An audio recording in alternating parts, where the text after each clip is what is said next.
Howdy folks, it is just past noon on July 4th, 2022. Happy Independence Day.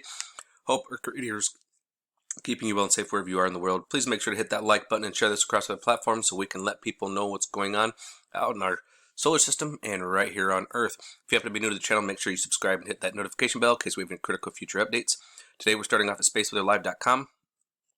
As we can see, we've got two little warnings over here. A disturbance storm. Time index predicts moderate storm conditions right now at minus 50 neutrons. The strength of the interplanetary magnetic field is moderate at 10.38 neutrons. The direction is slightly south, and we'll get to that here in a little bit. We're looking at our flares right here, starting off at spaceweatherlive.com, and as we can see last night, we actually had a C3.2. We had another couple little C's right here, and then we had a decent C, a little C5. So let's go take a look at that over here at spaceweatherpredictioncenter.noaa.gov. And this right here is where we had the flare covering at least half of Africa, a little bit into Canada, a little bit in South America, but it also happens to be right over CERN. Isn't that interesting? Speaking of CERN, let's not forget, tomorrow they're firing that bad boy back up.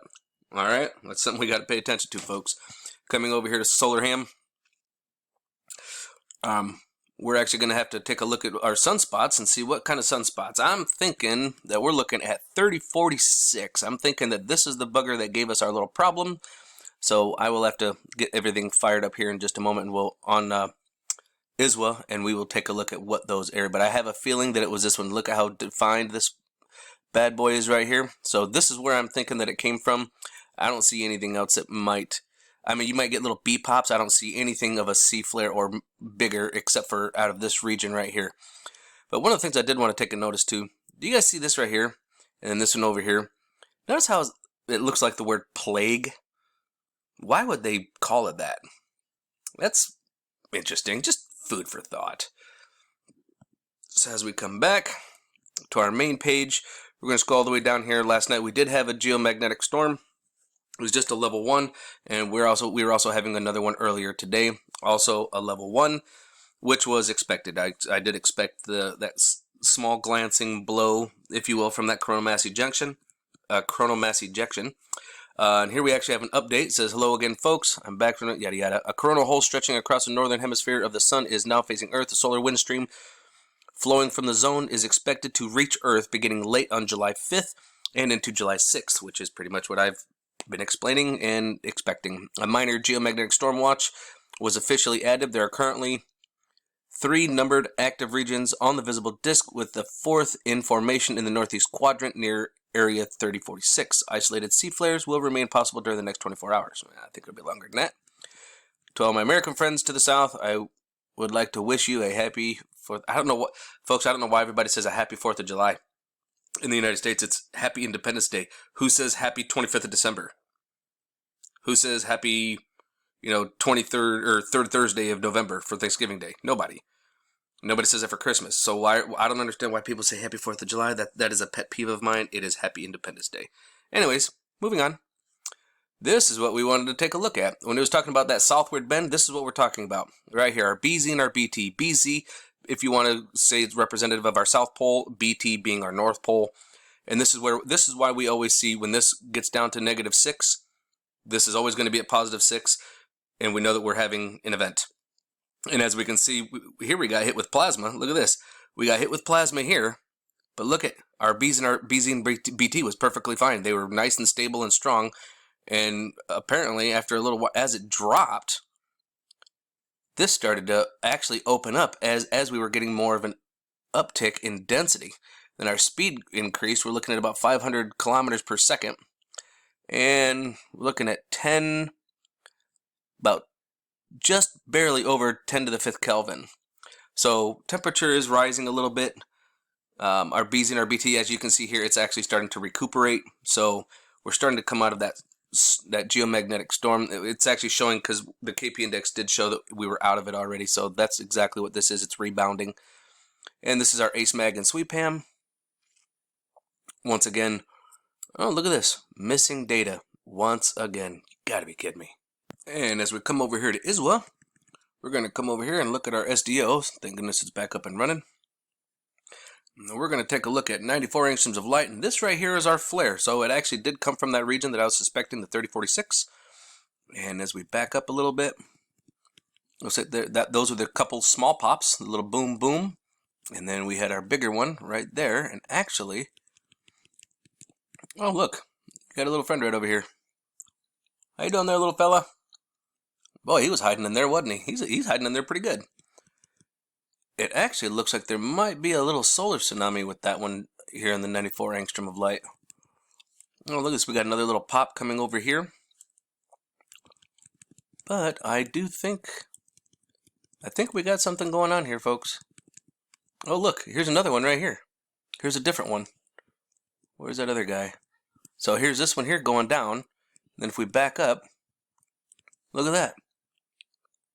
There's another one right here going up. Wow, they're pretty active today, folks. Oh, looks like I saw another one right there. Where did that go? Holy cow. Finding a bunch of them today, folks. Looks like he went across sideways. Let's see if I can find it. We've got another small guy right up here. Little small guy, small fry right there. Look at that. How you doing, buddy? All right, we're going to move on. We're going to come over here to 211 angstroms of light. This right here is our nice big coronal hole. And it is facing us right now. So these winds will actually arrive here in about a day or two. Remember, when the edge of this reaches right about over to here, which is in about a day or two, that's when we're going to start receiving our solar winds. But as we're looking, we're actually looking for that flare. Whoa. You guys see that? Look at right down here. Looks like we had a little small coronal mass ejection. You guys see that movement? That whoosh. Looks like we might have a small coronal mass ejection out of that. So we got an inbound coronal mass ejection there. That was today, literally right as the day was turning. Right there, yep. Right around 1 o'clock in the morning. It had a little liftoff. And as we continue watching, let's watch it by that flare. Whoa. And actually, if you look here, it looks like it's spitting and sputtering. It's throwing stuff up. Let's go a little bit further forward. Yep, look at that. Spitting up. Wow. Alright, now let's keep on moving. We'll try and get to that flare. Boom. Oh, yeah. That sea flare. See that solar tsunami? Look at it. Look at that. In fact, let me zoom in a little bit more so you guys might be able to see it a little bit better. And as we go in there, see the solar tsunami going across. I mean, it goes all the way out here, all the way down here, and over here. We actually have coronal mass ejection with that. That is indicative of coronal mass ejection. That is coming into us. You see all that movement? Yes, sir. Coming our way. Yippee-ki-yay for that, right? Now let's check it out here on the 304. This goes back to the right around the turn of the day. So not quite able to see the one on the bottom side. But what we are... Oh! You guys seeing those friends? Oh, look at that. There's one. How you doing, buddy? But we're actually going to watch for that flare. Now, if you also notice... Whoa! We have a lot of ribbons. We got one here, and we got a really large, prominent ribbon here. But look at that. Let's zoom right in here on that. Look at that throwing plasma up into space. Luckily, it went above us. But, oh, this is the flare right here. And you can see that there was some plasma that come off of it. It wasn't major, but there was some plasma that come off with it. It just wasn't a whole, it just was not a whole lot. Oh, what was that? Look at that. Got another friend right up there. How you doing there, little buddy? Now, we're going to move on to our Schumann. Our Italian model for Schumann. And this is our electromagnetic field. And as we can see all these pulses, these little chatter marks. That is indicative of CERN right there. So when we see that, we know that our Schumann is, yep, sure enough, spiked up. We got all of this going on, and then wham! Someone just flipped a switch, and then whoop, flipped it back off. Well, let's wait for more of the lightning to come in, and then boom, there's the wall again. And it looks like it's actually starting to come back down. But guess what, folks? I think that they're actually creating lightning when they're firing CERN up. And today's July 4th. They're actually supposed to be in full operation and slamming stuff together as of tomorrow. So they are running practice runs. I mean, look at this. Boom. They are doing that stuff. Speaking of CERN, got a little something for everybody. Check this out. On June 16, 2016, CERN, C-E-R-N, the European Organization for Nuclear Research in Geneva, started a project to accelerate charged particles. 10 days later, photographer Christophe Suarez posted a series of photographs of the skies above CERN. Those jaw-dropping photos showed the formation of strange clouds and were proof that the biggest experiment in the world. Are we going to be destroyed? So, not only did that photographer have pictures of strange clouds, but did you see the lightning above it as well? Oh yeah. So I have a feeling that they're creating the lightning every time they fire that bad boy up. Or meet ourselves in another dimension. The strange clouds sparked a media frenzy regarding portals in the sky. Given that the LHC has found small black holes when smashing particles, which could suggest parallel universes and extra dimensions, what we previously saw could turn into a storm now that the CERN is even more powerful than before. Stephen Hawking, a renowned scientist, also warned us about the God particle. He even bet Gordon Kane $100 that physicists couldn't discover the Higgs boson, but when they did, Hawking issued a stern warning. In his famous book, Starmus, the scientist claimed that the particle could one day be responsible for the destruction of the known universe. He wrote, "The Higgs potential has the worrisome feature that it might become mega-stable at energies above 100 billion giga-electron volts." Here, the biggest concern about the destruction is the formation of small black holes that would expand and eventually decompose the world from within. Despite CERN scientists' assurances that these black holes would not destroy the universe, British astronomer Sir Martin Rees agrees with Hawking that they could open a Pandora's box, unleashing high-energy, strange matter that is extremely unstable and causing a catastrophic vacuum decay that would cause time and space itself to collapse. Hawking warned that this could happen at any time, and we wouldn't see it coming. CERN does, that big circle, it accelerates particles in that big circle, around and around and around and around until they're traveling at just enormous velocity, and then they collide these particles together.